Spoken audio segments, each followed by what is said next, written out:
Western Kentucky takes on Texas San Antonio. 7 o'clock Eastern kickoff this Friday at the Alamo Dome.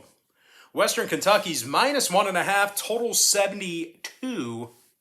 We're 7-2 in our last 9 college football tier package picks on BrockPage.com. And if you want to see which one of these free YouTube picks on my channel that I'm actually betting on personally, there's only one way to do that, and that's to sign up for a membership on my website at BrockPage.com.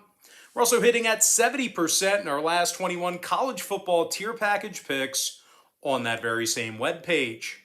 Now, Western Kentucky is in the top 3 in the country in scoring on average per game. The Hilltoppers scored 42 points or more in 7 out of their last 8 ball games. And they throw it just as good as anybody else in Division I. Bailey Zappi leads the NCAA in passing. The senior's thrown for over 4,900 yards, along with 52 touchdowns. His favorite target's been Jareth Stearns, who's got 127 grabs for over 1,500 yards and a dozen scores. As a matter of fact, Stearns is averaging over 128 receiving yards per contest. Meanwhile, wide receiver Mitchell Tinsley's also got over 1,100 receiving yards and 10 scores on the year. The Hilltoppers lead the country with 423 pass yards per contest. Meanwhile, defensively, WKU's second in the country in takeaways. They're taking on a UTSA team who blew their undefeated season this past week to North Texas. They actually gave up 45 points to the Mean Green. They also failed to cover the number in their last 3 straight. The Roadrunners have also had some significant problems turning the ball over offensively. When it comes to the total in this one, 5 out of UTSA's last 9 ball games fell under the number, throwing out that North Texas debacle. Meanwhile, 4 out of Western Kentucky's last 7 fell under the line themselves. I'm going to lean toward WKU, minus 1.5, under 72. Next ball game right there. It is going to be Oregon versus Utah, 8 p.m. Eastern kickoff this Friday in Vegas. Utah's minus 3, totals 59.5. The Utes are on a 5-game winning streak, 8-1 straight up in their last 9.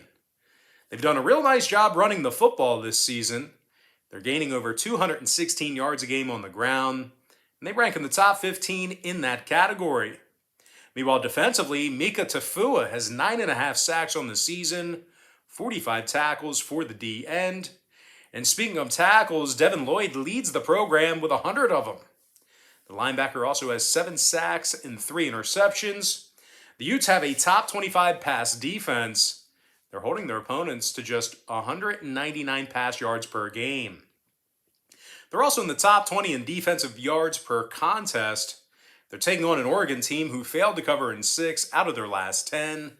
The Ducks also struggled to throw the football away from Altson Stadium. Now, defensively, the Ducks also find themselves 98th in the country in pass defense. Now, injury-wise, Happel, Johnson, McKinley, and Herbert, they're all questionable for Friday night. When it comes to the total in this one, 4 out of Oregon's last 7 contests fell under the number, throwing out that Oregon State game. The Ducks are officially 4-1 to the under away from their home field. Meanwhile, the Utes saw their last 2 straight fall under the total themselves. I'm going to lean toward Utah minus 3, under 59.5. Next contest, Baylor, Oklahoma State, 12 o'clock Eastern start time in Jerry World on Saturday. Oklahoma State is minus 5, totals 46.5. But as good as this Cowboys team has been this season, they really haven't been a substantial threat throwing the football. They're throwing for just over 215 yards a game, and their quarterback is barely completing 60% of his passes. As a matter of fact, Spencer Sanders has thrown for just 16 touchdowns, along with 8 interceptions. The Cowboys rank 124th in third quarter scoring. They're taking on a Baylor club who won 8 out of their last 10, and they successfully covered the point spread in 70% of those contests. This Bears defense allows only 19 points a game.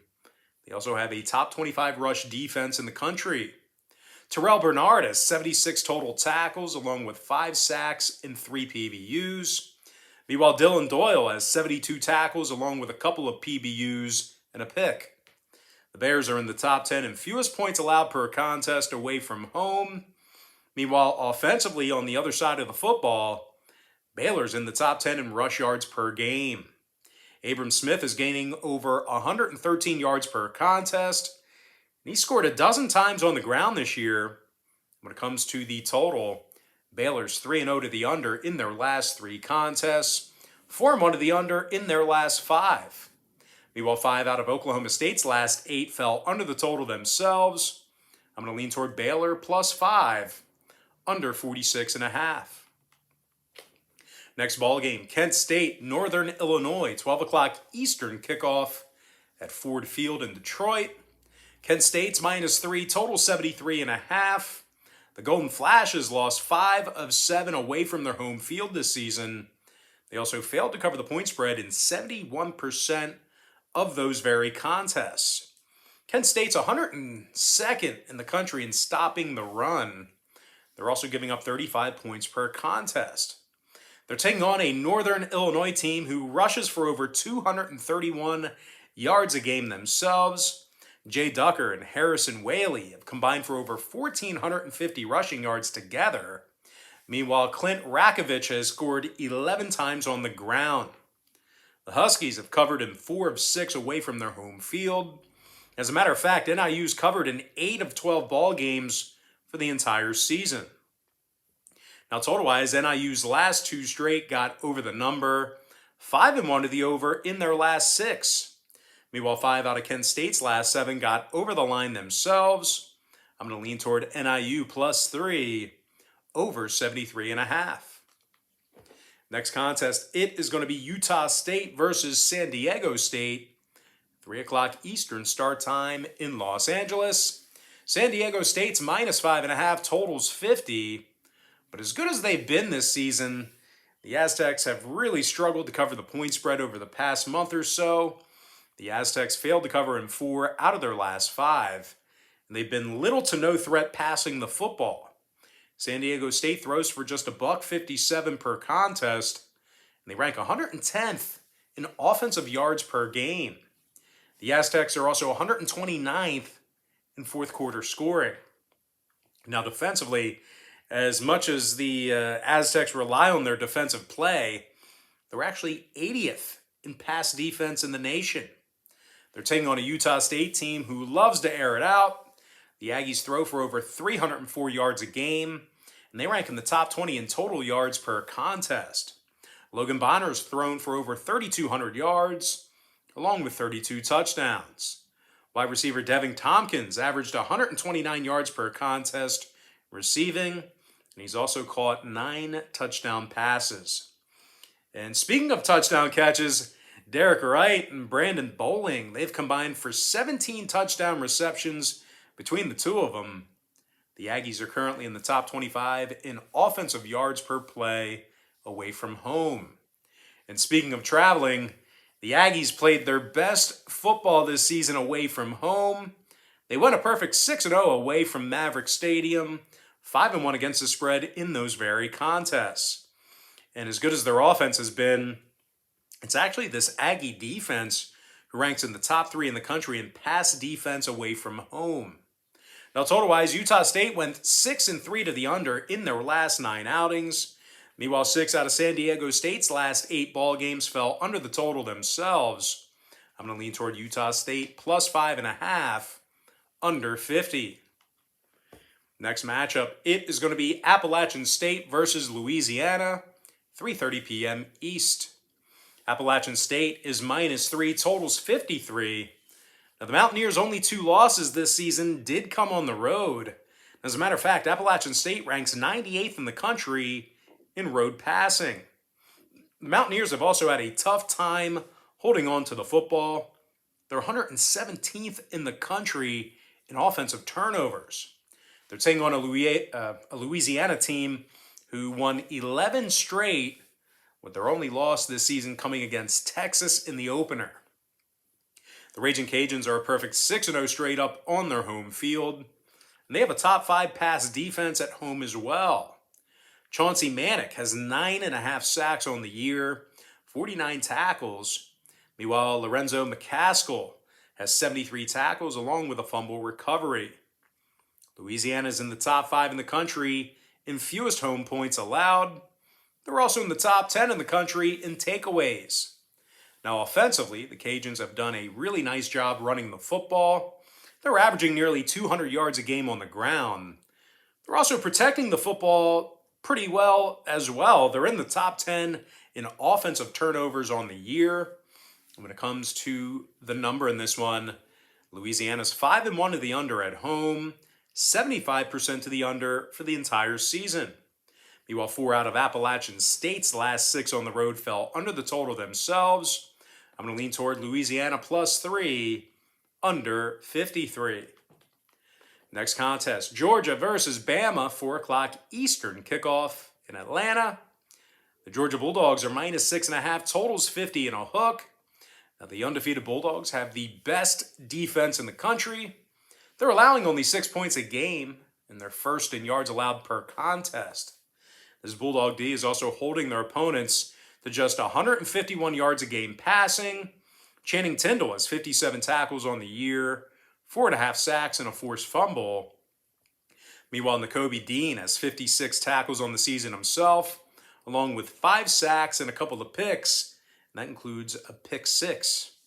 The Bulldogs have also successfully covered the point spread in all 6 of their contests away from Athens. Meanwhile, offensively, on the other side of the football, the Bulldogs are averaging 41 points a game. They're taking on a Bama team who failed to cover the point spread in 3 out of their last 4. The Crimson Tide also failed to cover in 6 out of their last 10 meetings with Georgia. So if you're into historical trends, you're certainly aware of that, and probably want to think about backing the Bulldogs here. Now, the Crimson Tide ranks 86th in the country in offensive turnovers. They're also 80th in the nation in rush yards per game. Now, total-wise, both offenses do have the ability to put up points on the board. Bama saw 5 out of their last 9 get over the total, throwing out the Iron Bowl. Meanwhile, Georgia saw 2 out of their last 3 get over the line themselves. The Bulldogs also went 8-2 to the over in their last 10 head-to-head meetings with Alabama. I'm going to lean toward Georgia -6.5, over 50 and a hook. Next contest, Houston, Cincinnati, 4 o'clock Eastern start time. Cincinnati's -11, totals 54. But as dominant as the Bearcats have been this season, they did fail to cover the point spread in 4 out of their last 6 contests. And oddly enough, the Bearcats are just 82nd in the country in offensive passing at home. Cincinnati also has trouble hanging on to the football. They're 116th in the country in offensive turnovers. They're taking on a Houston team who won 11 straight games. Their only loss was to Texas Tech in the opener. The Cougs are in the top 10 in road scoring, top 10 in road offensive yards per play, and as a matter of fact, I think they would probably beat Texas Tech if they played them right now. But anyway, Clayton Tune, he's thrown for over 3,000 yards and 26 touchdowns. Meanwhile, wide receiver Nate Dell is over 1,000 receiving yards and 11 touchdowns. Now, defensively, the Cougs have been really good on the road. Top 10 in fewest points allowed away from home. Top 10 in fewest yards allowed per play when traveling. Houston's 6-3 to the over in their last 9. 5 out of their last 7 away from home also got over the number. I'm going to lean toward Houston +11, over 54.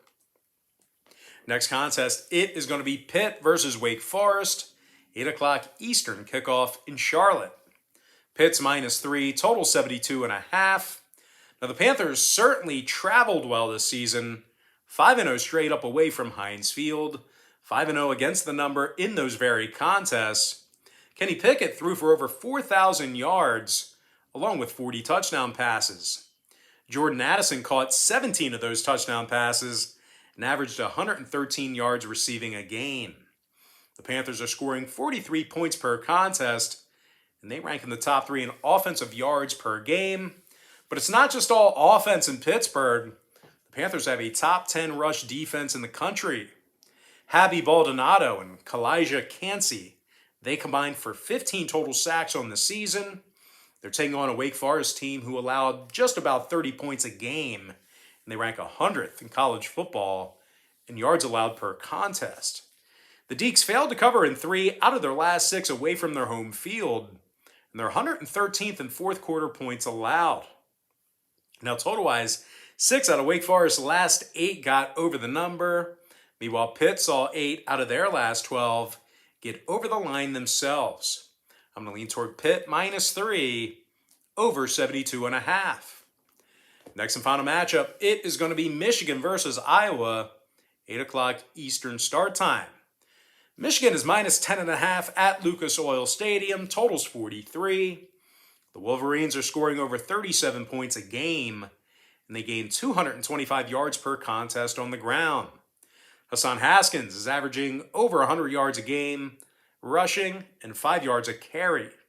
Now, the running backs also got over 1,200 total yards on the ground, along with 18 rushing touchdowns. Meanwhile, Blake Corum's averaging over 6 yards a carry, and he scored 10 times on the ground himself. This Michigan offense does a real nice job of protecting the football. They're in the top 20 in fewest offensive turnovers.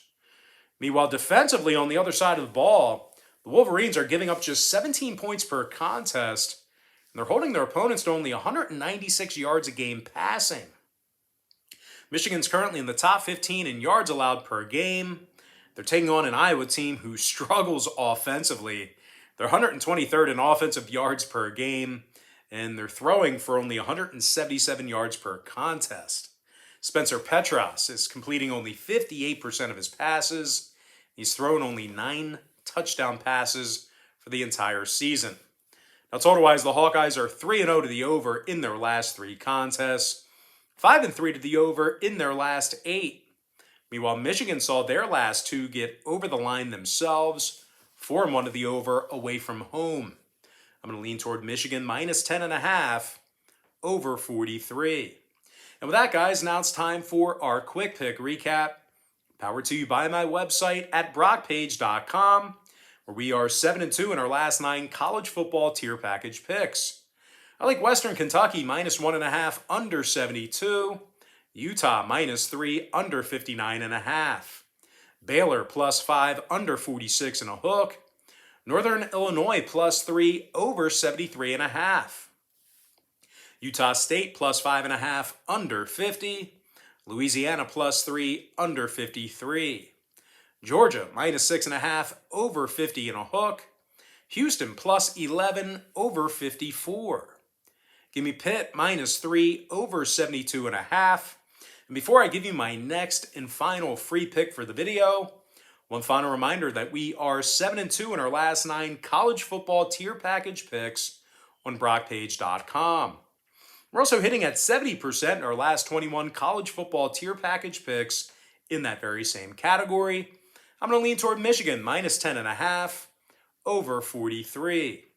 And with that, guys, now it's time for our shout out of the day. And that's going to go to EBK number 0, who said earlier this morning in the comments section, I can't see any comments.